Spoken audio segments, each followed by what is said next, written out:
whenever we have a circuit with the capacitor, basically what we have done in our analysis so far for the single stage multi amplifier or multi-stage amplifier, in DC we didn't actually count the capacitor, because capacitor can be actually treated as open circuit. As per the AC analysis or the short circuit, sorry, small signal analysis, we actually consider capacitor as short circuit, that we discussed previously. But what if we need to actually count the capacitor, the connecting capacitor in account, to check how does the capacitor affect the overall response of the transistor or the amplifier actual output, the gain factor and some other things. So in the last class we discussed about a simple series circuit, parallel circuit, and that series circuit will actually provide us almost like this is called the high pass filter, right? So there should be a corner frequency, not the cutoff frequency, and it varies like this. We discussed it in details, I think, in the physical class. We also discussed about this phase response. So we had parallel circuit, we also discussed this one.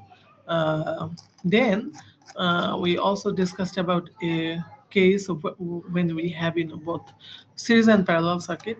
But later on I told you, like, here the critical part is to calculate this time constant, the time constant. Then we discussed about a simple method of like determining time constant, looking like looking at the 2 points of where this capacitor is being connected, and then we need to check whether the other resistors are connected in series or parallel. So the time constant is R equivalent, means the equivalent resistance between this two, that particular capacitor times this capacitor value. So that we have discussed. কারো কোনো problem আছে, মানে last ক্লাসে যতখানি পড়ানো হয়েছে তত সে পর্যন্ত? যদি না থাকে, then we can actually start other topic as well. এবং আপনাদের হচ্ছে ফাইনালের আগে I will try my best to actually take a review class, ঠিক আছে? যেদিন ক্লাস টেস্ট নেব তারপরে ইনশাআল্লাহ একটা রিভিউ ক্লাস থাকবে। যদি কারো কোনো প্রবলেম থাকে আমার সাথে ডিসকাস করতে পারেন, ঠিক আছে? I will try my best to actually clear any confusion you have. So finally, so far, whatever we have actually discussed is a simple circuit, like the series circuit and the parallel circuit, or the series parallel circuit. So basically in the series circuit we have found high pass actually response. In the parallel circuit we have found actually a low pass response. And the series parallel actually combination, when the series capacitor and the parallel capacitor are present simultaneously, we used to find almost band pass actually response, that we have actually discussed in the workload. So now come to the the real amplifier circuit. So far we didn't use the real amplifier circuit. So how does actually the capacitor actually play a role in actually modifying the output characteristics of a given amplifier, so, or the transistor. So in order to actually explain that part, maybe we can start with a simple actually transistor. We call it actually common emitter circuit. If you recall in a common emitter circuit, so we have base, emitter and collector, right? So common emitter circuit with we have a resistor connected to the emitter side, as well as we have a bridging capacitor. This capacitor is called bridging capacitor. So our target is to actually check how does this bridging capacitor affect the overall response of this emitter circuit, or the amplifier circuit. So the simple thing is we need to draw the small signal analysis. But only difference is, previously we used to actually treat this capacitor as a short circuit in the small signal analysis. But here we need to actually count this capacitor coupling capacitor term, because in the exam, if you have to actually consider this capacitor, it will be explicitly written like, oh, consider the bridging capacitor in your analysis, or something like this, or the frequency response, find the frequency response for particular actually particular transistor configuration, or the amplifier configuration. But the question should not be that tough to analyze. So let's say how to analyze this sort of circuit. We have solved this circuit before I think even before in the midterm, but the only difference is here we have a capacitor that we need to actually take like take in consideration. So how to actually draw the equivalent circuit. I think it should be really straightforward. So uh, this is our base, this is our emitter, and this is our collector, right? So that we know. So we have this configuration. So we'll replace this base emitter collector with a pi hybrid pi model. So basically this is our base, and this is emitter, and this is collector. So base to emitter, we put a resistor is R pi, and then we have a voltage control current source is GM R pi that we know. Sorry, GM V pi, because we consider the voltage across base emitter is V pi. If you write down VBE, no problem. You should actually write down here VBE as well. So whatever is convenient to use, and there will be no problem at all. And there is actually resistance, a series resistance is connected to the emitter to ground, so we actually kept it emitter to ground. Then in the collector side we have a resistor which is connected to a DC source. Since we are analyzing SA analysis or the small signal analysis, this DC source should be replaced by short replaced by the short circuit. So basically it will be replaced by ground. So this RC is connected between actually collector and ground. So collector to ground. This is the collector part and the emitter part. Now come back to the base part, where the most of the inputs are uh, considered. So you see at the B point, the base point, we have two resistor. One resistor is directly connected to ground. Another resistor is connected to a DC source. So basically, it's also connected to ground in the SA analysis. So this R1 and R2 will be in parallel. So we connect these two, and R1 and R2 are in parallel. Let's say we actually rename it with RB in order to actually simplify the expression for output resistance and other case. Previously, we didn't consider this CC or this coupling capacitor. Previously, we replaced it with a short circuit. Now, since we need to actually find out, the frequency response for this output response, output characteristics, we must actually consider this capacitor in account. So. Let's say we consider the capacitor CC here, and this is the the source resistance, means that whatever source is connected, that is the source resistance. So is there any confusion regarding the rewriting the circuit in a small signal analysis? কারো কোনো confusion আছে? যদি না থাকে, then পরের পার্টটা হচ্ছে quite straightforward. We need to actually resolve. So what is our target? Our target is to calculate what is the input resistance, what is the output actually response, means the output voltage in this particular actually case. So it's very simple, since the output is actually taken at collector point. So collector to ground, so this point to ground. So V output equal to this is current, this current times in RC, that is the overall actually output response. But the only problem is here that V pi is the voltage the control voltage, right? So we need to actually find out the expression for the control voltage here. So how can we actually find out V pi? In order to actually explain in details, we considered, let's say this current is IB, and the main current is I means the input actually current II, and the IB means the current passing through the base only. And we replace this parallel resistance as RB. So just leave it as it is. So our target is to calculate V pi. So what is the expression for V pi? V pi equal to uh, like V pi is the voltage across this R pi resistance, means from here to there. So what is the current passing through this one is IB. So IB times R pi. That's it. It's very simple. Now, again, the problem is this IB is actually a parameter which we don't want to have, because in the expression we want to have the output by input. So I need to get back to this input side or the VI.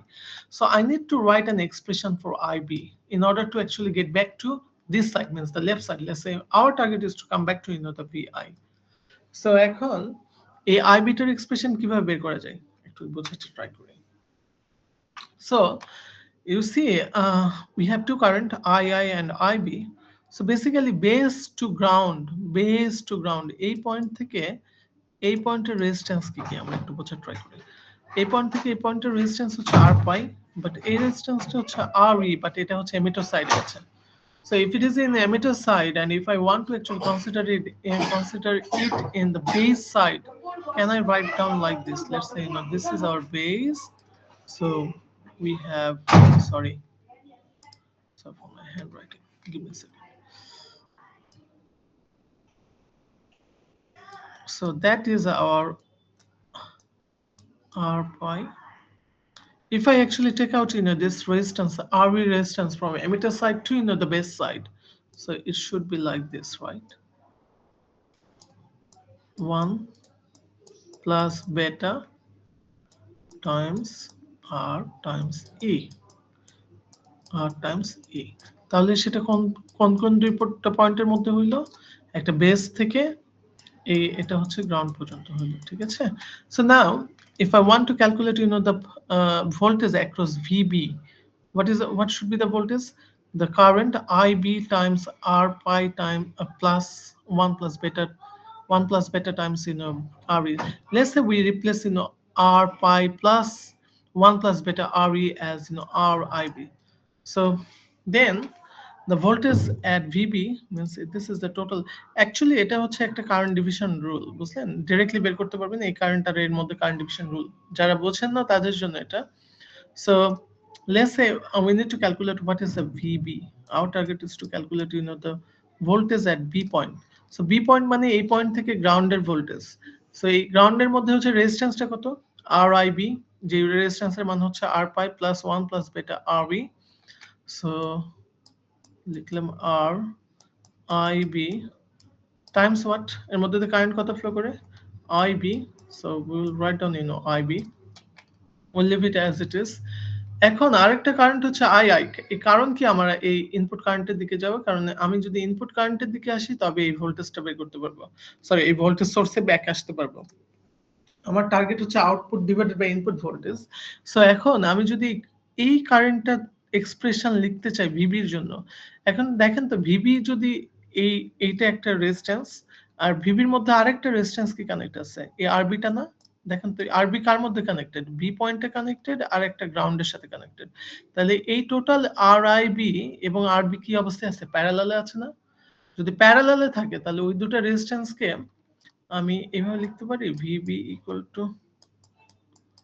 R B parallel R I B, R B parallel R I B, and times হচ্ছে I I. একটু বোঝার try করি আমরা circuit থেকে।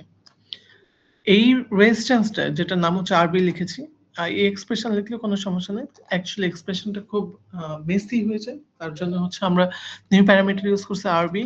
আর এইখানে overall resistance হচ্ছে base সাইডে আর পাই plus 1 plus বেটা আরবি, যেটা নাম দিয়েছে আরআইবি, ঠিক আছে? এই দুটো রেজিস্ট্যান্স আছে প্যারালালে। সো এটার প্যারালাল রেজিস্ট্যান্স কি হবে? আরবি প্যারালাল হচ্ছে আর আইবি। আর এর মধ্যে দিয়ে কারেন্টটা কখন যায়? যদি আমি টোটাল রেজিস্ট্যান্সকে একটা রেজিস্ট্যান্স আর রিপ্লেস করি, তার মধ্যে দিয়ে কারেন্ট যাবে I1। সো এই I1 কারেন্টটা মাল্টিপ্লাই করতে হবে। এখন এই ভোল্টেজ সেম।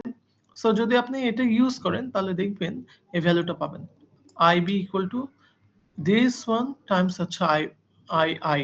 কারণ কি, আমার যে এক্সপ্রেশন ছিল আউটপুটে সেখানে আননোন ছিল আইবি, সো আমি আইবি এর ভ্যালুটা বের করেছি আই এর রেসপেক্টে। But still things has not been done. আমার টার্গেট হচ্ছে কি বের করা? আমার টার্গেট বের করা হচ্ছে ইনপুট ভোল্টেজটা। সো ইনপুট ভোল্টেজটা কিভাবে বের করতে পারি? যেহেতু এখানে ইনপুট কারেন্ট আছে, আমরা এখান থেকে বের করতে পারবো কিভাবে? আমরা এই সার্কিটটা ইনপুট সাইডে এভাবে লিখতে পারি না? একটু দেখি আমরা। এটা ভিআই, তার সাথে যে এসআই যে ভ্যালু লেখা থাকবে এটা হচ্ছে সিগন্যালের হচ্ছে resistance. So this is VI. এর মধ্যে যে কারেন্টটা যায় সেটাই হচ্ছে আইআই। এরপরে যে টোটাল রেজিস্ট্যান্স, সরি এখানে একটা ক্যাপাসিটর আছে যেটা কাউন্ট করতে হবে, সিসি। এরপরে যে আমি টোটাল রেজিস্ট্যান্স দেখছি সেটাই ইনপুট রেজিস্ট্যান্স না? এটা লিখতে পারি এটা আমরা মনে হয় মিড টার্মের সময় দরকার হয়েছিল। সো ইনপুট রেজিস্ট্যান্সটা এখানে কত বলেন তো? R1 প্যারালাল R2 মানে হচ্ছে RB, RB এর সাথে প্যারালালে কি আছে? RIB। সো আপনাকে যেটা করতে হবে RB এর সাথে প্যারালালে আছে RIB, RIB মানে হচ্ছে R পাই প্লাস 1 প্লাস বেটা RE, ঠিক আছে? এটাই হচ্ছে আমার ইনপুট রেজিস্ট্যান্স। সো এখানে যদি আমি বের করতে চাই, এটা খুব ইজি না? II মানে কত লিখতে পারি বলেন তো? এই এক্সপ্রেশন থেকে কেউ বলতে পারেন II এর এক্সপ্রেশন কত হবে? আমি এখানে লিখছি। II, what should I write down? Voltage divided by current, voltage divided by impedance. So voltage is VI in our case, but what is the impedance here? The resistance should be written as as it is, RSI, let's say. But for the capacitor, what should I write down? What is the impedance for in a capacitor? I think 1 divided by SC, right? SCC, and then plus this for resistor is RI. এজন্য লিখবো না আমরা, যদি ইম্পিডেন্সের রেসপেক্টে লিখি এই জিনিসটা এখানে লেখা আছে। Input current equal to voltage divided by RS means this resistance plus input resistance plus হচ্ছে এই ক্যাপাসিটর অ্যাক্রসে হচ্ছে আমার যে ইম্পিডেন্স সেটা 1/s time CC.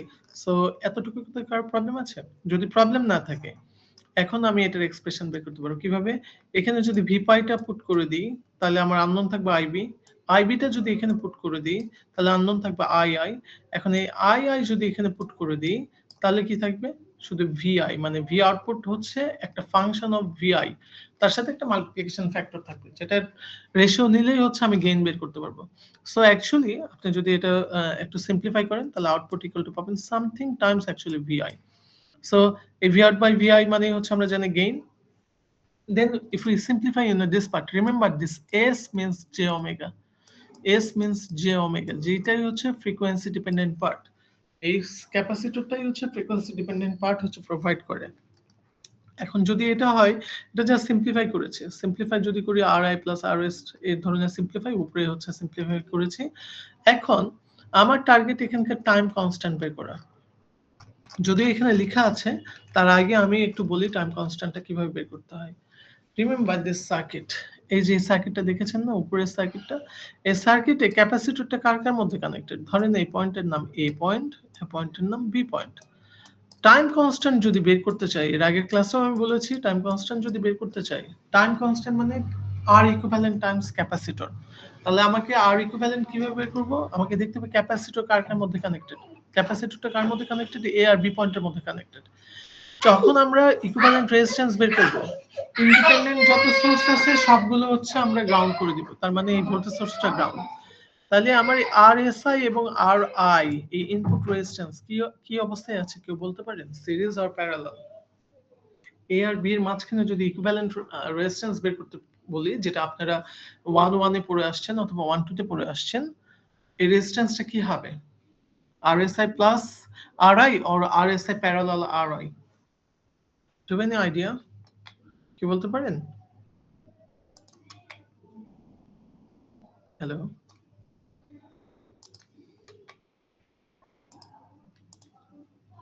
hi, am I audible? Means yeah, that's great. So at least আমার কথা শুনতে পাচ্ছেন। Is correct. অ্যাকচুয়ালি দুটো সিরিজে থাকবে, কারণ হচ্ছে এ আর বি পয়েন্টের মধ্যে হচ্ছে কোনো এটা একটা কমন জাস্ট একটা পয়েন্ট, দুটো মানে এই দুটো রেজিস্ট্যান্স হচ্ছে ফিক্সড দুটো পয়েন্টের মধ্যে কানেক্টেড নেই যে আমরা বলতে পারি হচ্ছে প্যারালালে আছে। সো যদি এটা সিরিজে থাকে তাহলে টোটাল রেজিস্ট্যান্স কত হইলো? RS প্লাস হচ্ছে RI, এটা হচ্ছে ইকুইভ্যালেন্ট রেজিস্ট্যান্স। টাইম হচ্ছে ক্যাপাসিটর ভ্যালু হচ্ছে সিসি। তার অর্থ হচ্ছে আমি যদি টাইম কনস্ট্যান্টের মাধ্যমে এটা এক্সপ্রেস করতে চাই তাহলে আমাকে লিখতে হবে RS plus RI Times CC. যে জিনিসটা এখানে সিম্পলিফাই করেছি, তাহলে যেটা হবে আমার উপরেও যেহেতু এস আছে, উপরেও একটা টিএস লিখবো মানে টাইম কনস্ট্যান্ট, সেটার জন্য আমি এখানে সিম্পলিফাই করব। যা লাগবে এখানে এক্সট্রা লিখতে পারি আমি, এই যে RS প্লাস RI, উপরে তাহলে RS প্লাস RI দিয়ে মাল্টিপ্লাই করতে পারবো, তাহলে হচ্ছে টিএসটা লিখতে পারবো, যেটা হচ্ছে টাইম কনস্ট্যান্ট, যেটার ভ্যালু হচ্ছে এটা। এবং এটাই জন্য আমি আপনাদের শর্টকাট বলছিলাম যে টাইম কনস্ট্যান্টটা কিভাবে বের করতে হয়। টাইম কনস্ট্যান্ট বের করার প্রসিজার হচ্ছে ক্যাপাসিটর যেখানে কানেক্টেড থাকবে সেই দুটো পয়েন্টের রেসপেক্টে আমি ইকুইভ্যালেন্ট রেজিস্ট্যান্স বের করব, সবগুলো ইন্ডিপেন্ডেন্ট সোর্সকে ডিঅ্যাক্টিভেটেড করে দিয়ে। তার মানে ভোল্টেজ সোর্স যদি থাকে তাহলে আমি ভোল্টেজ সোর্সকে শর্ট করে দিব, কারেন্ট সোর্স থাকলে কারেন্ট সোর্সকে ওপেন করে দিব। তারপরে হচ্ছে যে ইকুইভ্যালেন্ট রেজিস্ট্যান্স, সেই ইকুইভ্যালেন্ট রেজিস্ট্যান্সটা বের করলে এখান থেকে হচ্ছে কি পাবেন, টাইম কনস্ট্যান্ট পাবেন। কেন টাইম কনস্ট্যান্ট ইম্পর্টেন্ট, এখান থেকে আপনি কর্নার ফ্রিকোয়েন্সি বের করতে পারবেন। এখন দেখে মনে হচ্ছে একটু ঘিঞ্জি অথবা একটু ডিফিকাল্ট আর মেসি, বাট এইটা একটু আমরা বোঝার ট্রাই করি। আমরা যে প্রথম গত ক্লাসে যখন একটা সিম্পল সিরিজ সার্কিট পড়েছিলাম এবং বলেছিলাম এটা হাই পাস ফিল্টারের মতো কাজ করে, এখানে একটা সিরিজ সার্কিট পড়েছিলাম।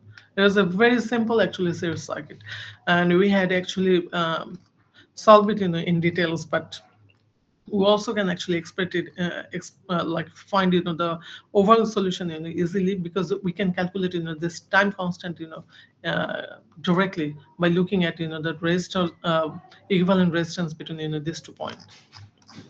সো ওটার যদি এক্সপ্রেশন দেখেন, ওটার এক্সপ্রেশন ছিল এইরকম, উপরেও একটা এস টাইম সিএস ছিল, মানে এটা অ্যাকচুয়ালি তো টাউ সিএস না, এটা তো টাউ না, এটা টাইম কনস্ট্যান্ট।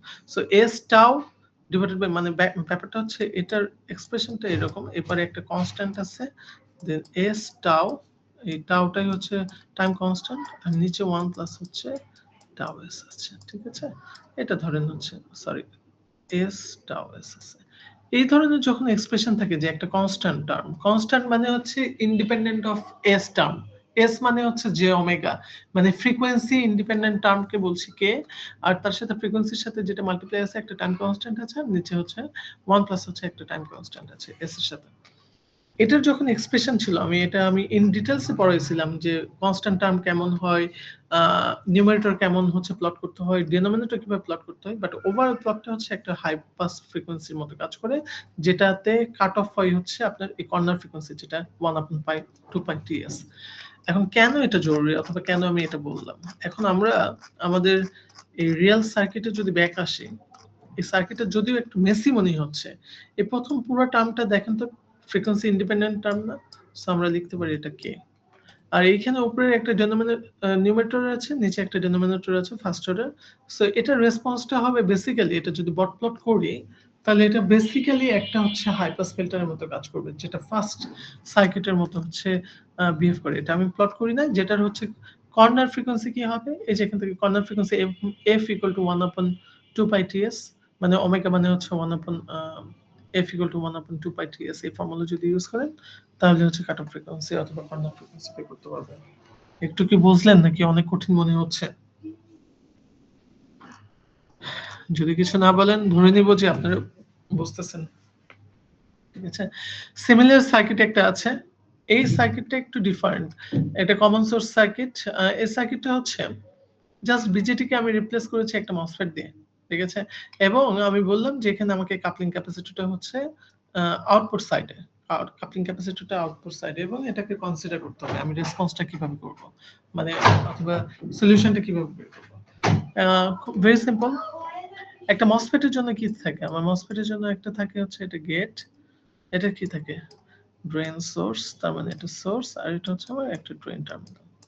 তাইলে এখানে যদি আমি একটা পাই মডেল ইউজ করি তাহলে কি হবে বলেন, এটা আমার গেট, এটা হচ্ছে সোর্স, এটা হচ্ছে আমার ড্রেন। যেহেতু গেট এবং সোর্স এটা হচ্ছে ইনসুলেটেড, সো এখানে কোনো রেজিস্ট্যান্স থাকবে না, অ্যাকচুয়ালি ভেরি হাই। সো ধরলাম এই ভোল্টেজটা গেট এবং সোর্সের ভোল্টেজ ভিজিএস, এই কারেন্ট সোর্সের মান হচ্ছে GM VGS, drain to source, same current flow করে। তার সাথে এখন সার্কিটটা রিড্র করব কিভাবে, এখন দেখি ড্রেনে কি কি কানেক্টেড। ড্রেনে কানেক্টেড হচ্ছে আরডি, যেটা হচ্ছে একটা গ্রাউন্ডে, সো আরডি গ্রাউন্ডে, তার সাথে একটা ক্যাপাসিটর আছে, তার সাথে লোড রেজিস্ট্যান্স আছে, we have connected it, and we will actually take out the output voltage across this load resistance. So আমার ড্রেন সাইড গেল, এখন আমার যখন এখানে সোর্স সাইড থাকবে, সোর্স সাইডে হচ্ছে একটা রেজিস্ট্যান্স আছে, যেটা কোথায় কানেক্টেড থাকবে, গ্রাউন্ডে কানেক্টেড থাকবে। সোর্সের সাইডে হচ্ছে একটা রেজিস্ট্যান্স, যেটা আমি গ্রাউন্ডে ডাইরেক্টলি কানেক্ট করেছি। এখন গেট সাইডে যা আছে এক্স্যাক্টলি তাই লিখেছি। আমার মনে হয় এটা even easier as compare to actually BJD. So এখান থেকে যদি আউটপুট রেসপন্স বের করতে চাই, কিভাবে বের করব? এইদিকে যে কারেন্টটা আছে, যদি আমি এটা শর্ট চিন্তা করি তাহলে কি হবে, মাইনাস জিএম ভিজিএস, এটা প্যারালাল এটা, সো এটা আমরা আগেই করেছি। আর ভি ইনপুট মানে কত, ভি ইনপুট মানে এই ভোল্টেজ প্লাস হচ্ছে এই ভোল্টেজ, এই মানে এই ভিজিএস প্লাস এস থেকে হচ্ছে গ্রাউন্ডের ভোল্টেজ, তাইলে হচ্ছে আপনার এই পয়েন্ট থেকে গ্রাউন্ডের ভোল্টেজটা পাবেন, যে ভোল্টেজটা হচ্ছে লিখা যায় মানে এর অ্যাক্রসে ভোল্টেজ হচ্ছে GM VGS times RS. So GM VGS times RS plus VGS, তাহলে টোটাল ভোল্টেজ পাবেন এইখান থেকে এই গ্রাউন্ডের, যেটার নাম হচ্ছে ভিআই। এখন ভি আউটপুট, আমার টার্গেট ভিজিএস এর ভ্যালু বের করা, তো ভিজিএস মানে হচ্ছে ভিআই ডিভাইডেড বাই 1 প্লাস জিএমআরএস।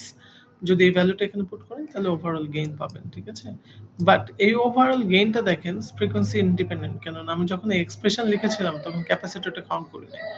এখন উই হ্যাভ ওয়ান অপশন, আমি যদি কোনো কিছু ড্র অথবা প্লট করতে বলি তাহলে আমাদের একটা অপশন হচ্ছে যে আমাকে পুরো জিনিসটা সলভ করে হচ্ছে আপনার ফ্রিকোয়েন্সি ডোমেইনে, অথবা যেটা বলা হচ্ছে আপনার ল্যাপ কি বলে ল্যাপ্লাস, ল্যাপ্লাস ট্রান্সফরমেশন অথবা কিছু একটা ইউজ করতে হয় যেখান থেকে ট্রান্সফার ফাংশন বের করতে হয়। আরেকটা অপশন যেটা আমরা শর্টকাট শিখলাম, যেহেতু ক্যাপাসিটর আছে, এই ক্যাপাসিটর অ্যাক্রসে আমরা ইকুইভ্যালেন্ট রেজিস্ট্যান্স বের করতে পারি। যদি ইকুইভ্যালেন্ট রেজিস্ট্যান্স বের করতে পারি তাহলে হচ্ছে আমরা টাইম কনস্ট্যান্ট বের করতে পারবো, আর টাইম কনস্ট্যান্ট বের করতে পারলে আমরা কর্নার ফ্রিকোয়েন্সি বের করতে পারবো। এই সার্কিটের জন্য কেউ আমাকে বলতে পারবেন ইকুইভ্যালেন্ট রেজিস্ট্যান্সটা কত হবে? আমাদের এখন এই পয়েন্ট আর এই পয়েন্টের মধ্যে আছে, এই দুটো পয়েন্টের মধ্যে ইকুইভ্যালেন্ট রেজিস্ট্যান্সটা কত হবে বলেন তো?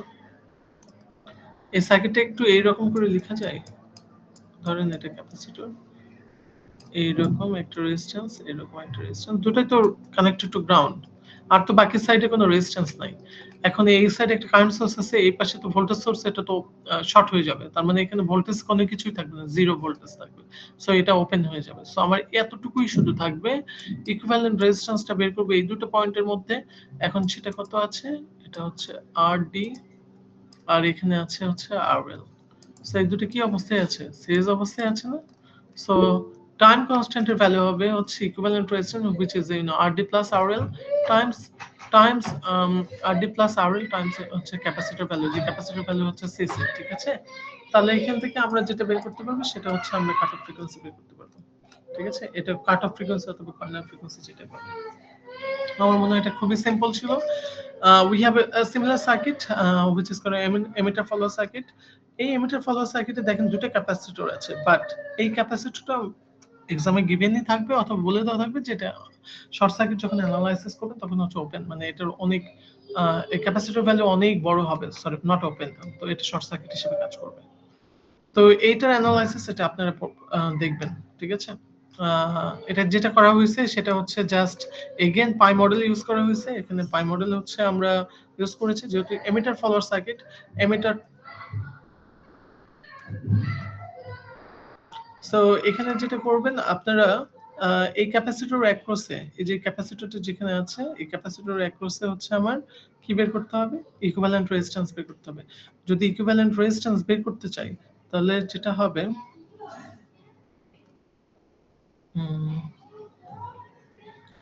এটা আপনারা চেক করবেন ইকুইভ্যালেন্ট রেজিস্ট্যান্স যদি এখানে বের করেন সম্ভবত আর নট প্লাস আর এল থাকবে, যেখানে আর নট মানে হচ্ছে আউটপুট রেজিস্ট্যান্স। আমি এটা একটু বুঝাই বলি, না হলে এটা আপনারা হয়তো কনফিউজড হয়ে যাবেন। So first step we need to actually calculate, this is base, this is emitter, this is collector. So, so this collector is directly connected to ground. So we put in a collector here, we put in a base emitter. Generally we write down base here, then emitter, and then collector. এইভাবেই লিখি আমরা। তারপরে এখান থেকে হচ্ছে collector two এমিটারের মধ্যে হচ্ছে একটা কারেন্ট সোর্স কানেক্ট করি, দেখি যে বেস এমিটারের মধ্যে কি কানেক্ট হচ্ছে। বাট এখানে যেহেতু কালেক্টরটা ডিরেক্টলি গ্রাউন্ড, আমি ইচ্ছা করে কালেক্টরটা নিচের দিকে লিখেছি। বাট অ্যারো সাইনটা কোন দিকে থাকে? অ্যারো সাইন থাকে কালেক্টর টু এমিটারের দিকে। আর আর পাই যে রেজিস্ট্যান্সটা সেটা কার মধ্যে থাকে? বেস এবং এমিটারের মধ্যে। দেখেন এই কারণে বেস আর এমিটারের মধ্যে হচ্ছে আর পাই লিখেছি। এরপরে যা যা আছে সব কানেকশন লিখেছি। এখন আমার টার্গেট যদি কর্নার ফ্রিকোয়েন্সি বের করতে হয় তাহলে এই পয়েন্ট এবং এই পয়েন্টের মধ্যে ইকুইভ্যালেন্ট রেজিস্ট্যান্স বের করা।